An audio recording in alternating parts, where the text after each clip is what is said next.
Hello everyone. नमस्कार, नमस्ते, आदाब, सत श्री अकाल। आप लोग कैसे हैं? आई होप आप लोग अच्छे होंगे और अच्छे से तैयारी चल रही होगी। आज मैं आप लोग के लिए एक बेहतरीन जॉब लाया हूं।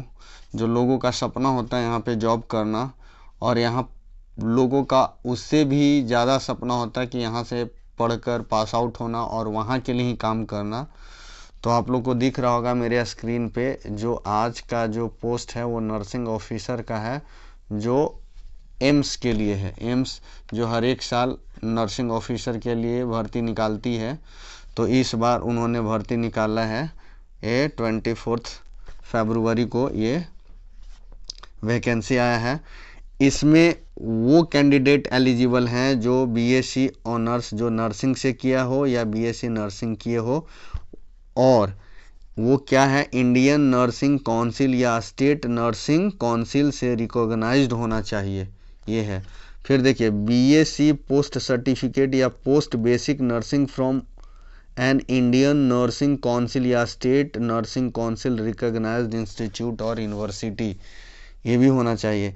मीन दैट आप या तो बीएससी ऑनर्स हो नर्सिंग में या बीएससी नर्सिंग हो और वो नर्सिंग काउंसिल से या स्टेट नर्सिंग काउंसिल से एफिलिएटेड हो, अप्रूव्ड हो, तो आप एलिजिबल हैं। फिर रजिस्टर्ड एज ए नर्स या मिडवाइफ विद द स्टेट या इंडियन नर्सिंग काउंसिल। पहला तो डिग्री ये होना चाहिए और आप नर्स के रूप में वहाँ रजिस्टर्ड हो या मिड वाइफ के रूप में वहाँ पे रजिस्टर्ड हो, तभी वो फॉर्म को आप फिलअप करिएगा। सेकेंड वन क्या है, diploma in general nursing midwife from an Indian nursing council या स्टेट नर्सिंग काउंसिल से रिकॉग्नाइज होना चाहिए। फिर दूसरा है रजिस्टर्ड एज ए नर्स या मिडवाइफ या 2 year experience in minimum 50 bedded hospital में होना चाहिए। तो आप देख लीजिए, या तो इस रिक्वायरमेंट को फिल कीजिए चाहे इस रिक्वायरमेंट को फिल कीजिए, तभी आप उसको भर सकते हैं। और इसमें एज लिमिट है कितना, 18 से 30 साल के बीच में ही आप भर सकते हैं। फिर क्या कह रहे हैं, age relaxation given in general condition subject to the age relaxation as per recruitment rule. और जो उम्र में जो छूट दिया जाता है, जो गवर्नमेंट उसके लिए जो रूल और रेगुलेशन बनाया उसके अकॉर्डिंग अगर आप आते हैं तो आपके मिलेगा। और इसका अप्लीकेशन फ़ी है जो होता है थोड़ा सा कॉस्टली। जनरल और ओबीसी कैंडिडेट के लिए 3000 होगा 3 के, और अदर कैंडिडेट के लिए कितना है 2.4 के, 2400 रुपये जो होगा। वो सीबीटी फॉर स्टेज 1 के लिए जो प्रिलिमिनरी डेट होगा वो 11 अप्रैल का होगा, ये एग्ज़ाम होगा। और जो मेंस का एग्ज़ाम होगा वो 30 अप्रैल का होगा। एक सैटरडे को होगा, एक थर्सडे को होगा, ये मेन है जो आप इसको समझ लीजिए। ऑनलाइन रजिस्ट्रेशन का जो डेट होगा वो 24 फरवरी से भराएगा और 16 तक चलेगा। 5 बजे के बाद क्लोज हो जाएगा विंडो। एनओसी जो सबमिशन करना है, कोई अगर वर्क करे गवर्नमेंट या सेमी गवर्नमेंट में हॉस्पिटल में, तो उनको एनओसी सबमिट करने का डेट होगा 20 तारीख तक का।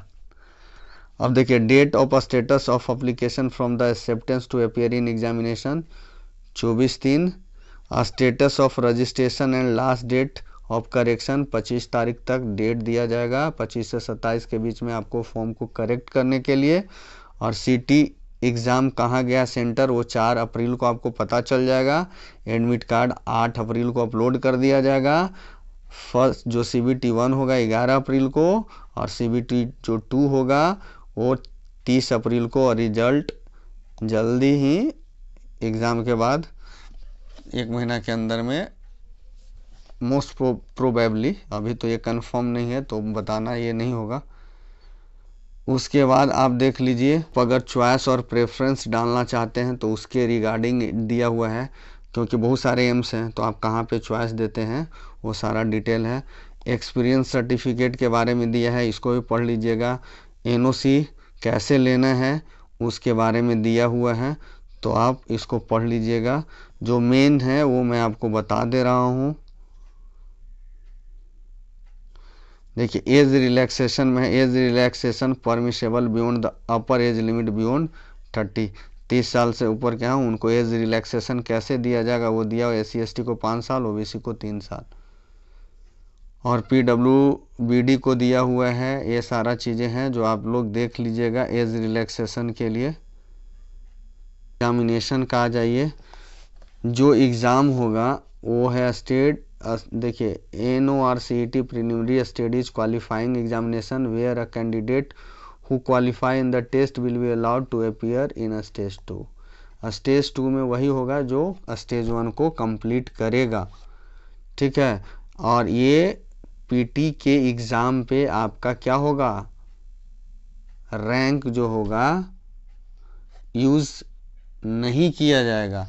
अगर आपका रैंक जो निर्धारण होगा, मेरिट जो फाइनल सिलेक्शन का होगा, वो preliminary test will not be used for deciding your merit, ठीक है। The duration of the examination shall be 90 minute का होगा, 100 MCQ होगा, 100 मार्क्स का होगा। उसके बाद देखिए इसमें निगेटिव मार्किंग होगा, ठीक है। क्वेश्चन पेपर विल 5 सेक्शन में होगा, 18 मिनट्स का ड्यूरेशन होगा। उसके बाद जो इसको क्वालिफाई कर लेगा वो है सेकेंड स्टेज के लिए एग्ज़ाम देना है। और इसमें क्या होगा, ए इक्वल टू जो एग्जामिनेशन होगा स्टेज 1, तो स्टेज 1 में सपोज दैट जितने भी सीट होंगे उसका 5 टाइम्स स्टेज 2 में लिया जाएगा और फिर उनका एग्ज़ाम होगा स्टेज 2। देखिए फिर उसके बाद स्टेज 2 का है एग्जामिनेशन 160 MCQ होगा, 160 नंबर का होगा, 2 घंटा का 3 घंटा का टाइम मिलेगा। इसमें भी नेगेटिव मार्किंग रहेगा और इसमें 4 सेक्शन में डिवाइड होगा, उसमें 5 सेक्शन में डिवाइड था। देखिए अगर कोई कैंडिडेट का अगर मार्क्स टाई कर जाता है तो ऐसे केसेस में दिया हुआ है यहाँ पे कि in cases where more than one candidate secure equal marks tie will be resolve first by using date of birth with older candidate placed higher. Older candidate को प्रेफरेंस दिया जाएगा। If not resolved by one, अगर ये वाला follow नहीं करेगा, the number of wrong answer negative marks will be used, कि कौन ज़्यादा गलत किया है कौन ज़्यादा सही किया उसके आधार पे आपको डिसाइड किया जाएगा। अब सिलेबस है, सिलेबस को एक बार गो थ्रू कर लीजिएगा एग्ज़ाम तैयारी के अकॉर्डिंग और फिर अपना तैयारी करिएगा।